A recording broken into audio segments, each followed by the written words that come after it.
ধুর বাড়া, এমন করে চললে মান সম্মান যতটুকু বেঁচে আছে সেইটুকু আর থাকবে না। তা হ্যাঁ গো, তোমার মান সম্মান কবে ছিল? লেওড়া, রাস্তায় যার সঙ্গে দেখা হয় সেই জিজ্ঞেস করে, কিরে তোর বউ নাকি ভালো ভাড়া দিচ্ছে? এই তোমার জন্য আমার রাস্তায় বেরোনো মুশকিল হয়ে গেছে। তাতে আমার বাল ছাড়া গেছে। এই তোমার জন্যই আমার চাষের জমিটা দিন দিন মরুভূমি হয়ে যাচ্ছে। তুমি চাষ করতে না পারলে বলে দাও, আমি অন্য কারো দ্বারা চাষ করে নেবো।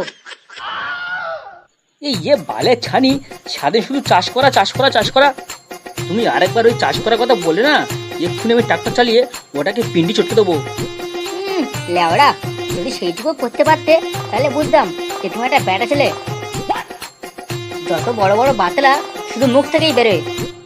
ব্যাস, তুমি অনেক কথা বলেছো, আর একটা কথা নয়, আজকের এটা বিট করবো। এবার যা কথা হবে তোমার মায়ের সামনে হবে। হ্যালো শাশুড়ি মা।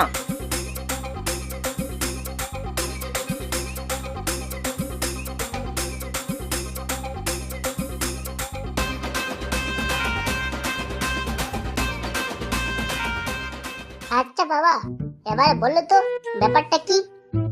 আরে মা, কি আর বলবো, তোমার মেয়ে যা উৎপাত শুরু করেছে, শান্তিতে বাইরে বেরিয়ে কারোর সঙ্গে কথা বলবো সেটারও কোনো উপায় নেই।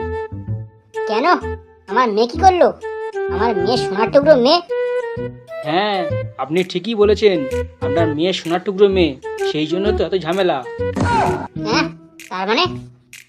হ্যাঁ, আপনার মেয়ে ওই পাড়ার একটা ফুটো বলে ছেলের সঙ্গে চক্কর চালাচ্ছে। আরে জামাই, এসব তুমি কি বলছো?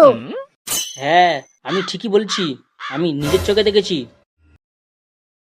কি রে, জামাই যেগুলো বলছে সেগুলো কি সত্যি? হ্যাঁ মা, সব সত্যি। হ্যাঁ, তুই নিজের মুখে স্বীকার করছিস সব সত্যি?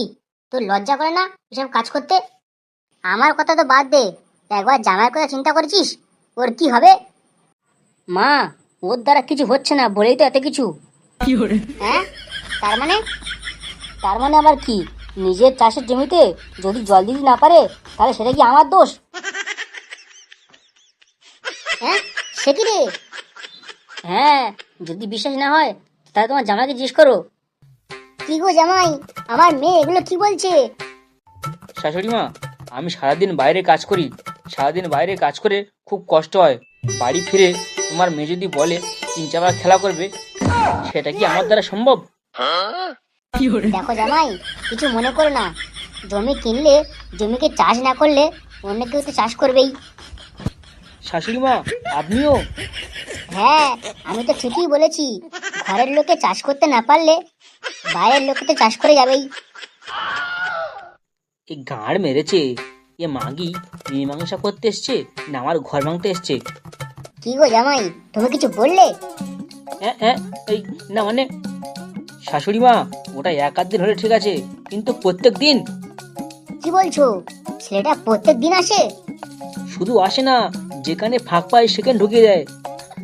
জামাই, তুমি এক কাজ করো, আজকে রাত্রে ওকে তুমি ডাকো, ওর ব্যবস্থা আমি করব। ঠিক আছে, তুমি যা বলবে তাই হবে।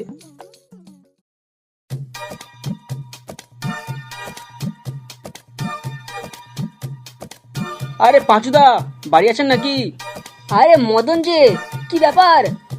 না মানে পাঁচুদা, আজকের আমাদের বাড়িতে একটু খাসি মাংস রান্না হবে, সেই জন্য ফুটোকে নিমন্ত্রণ করতে এলাম। ও আচ্ছা, তাই নাকি? হ্যাঁ পাঁচুদা, তাহলে ওকে একটু পাঠিয়ে দিও। আচ্ছা ঠিক আছে, তুই এখন যা, ও বাড়িতে এলে আমি ওকে পাঠিয়ে দিচ্ছি।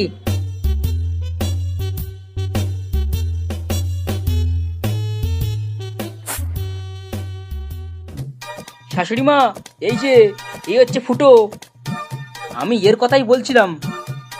ও, তাহলে এই হলো সেই মাল? হ্যাঁ, সেই মাল? সেই মাল মানে? শুনলাম তোমার নাকি টুনটুনিতে খুব জোর, যখন তখন যার তার গাড়ি ঢুকে দিচ্ছ। হ্যাঁ, মদন দা এসব কি বলছে? কেন রে, কি বলছিস তুই শুনতে পাচ্ছি না? তোর কি হিন্দিতে বলতে হবে নাকি? এইটা আমার শাশুড়ি, তোকে টাইট দেওয়ার জন্য নিয়ে এসছি।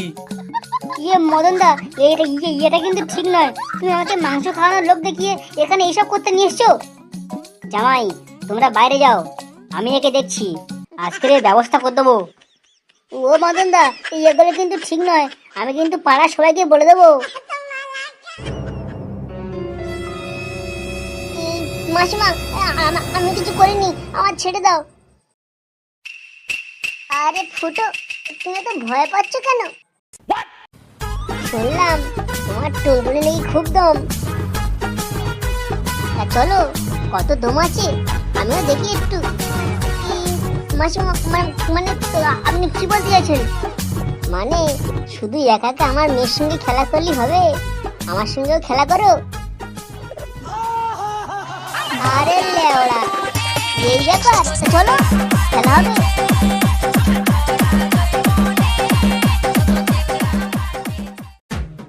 তুমি কিন্তু কাজটা ভালো করলে না। যেমন করে খাওয়ানোর নাম করে পরের ছেলেকে ডেকে এনে ফোন মারার তালটা কিন্তু খুব খারাপ।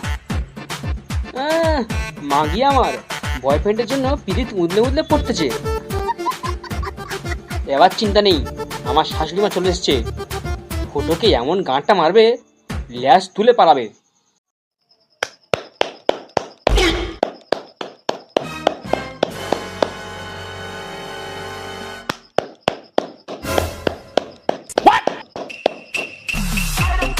গো, এটা কিসের আওয়াজ? কিসের আওয়াজ তুমি বুঝতে পারছো না? তুমি বুঝতে না পারলেও আমি ঠিক বুঝতে পারছি। এই লেওড়া গাছের খাচ্ছে তলার উপর হচ্ছে। DJ Gurgu mixing.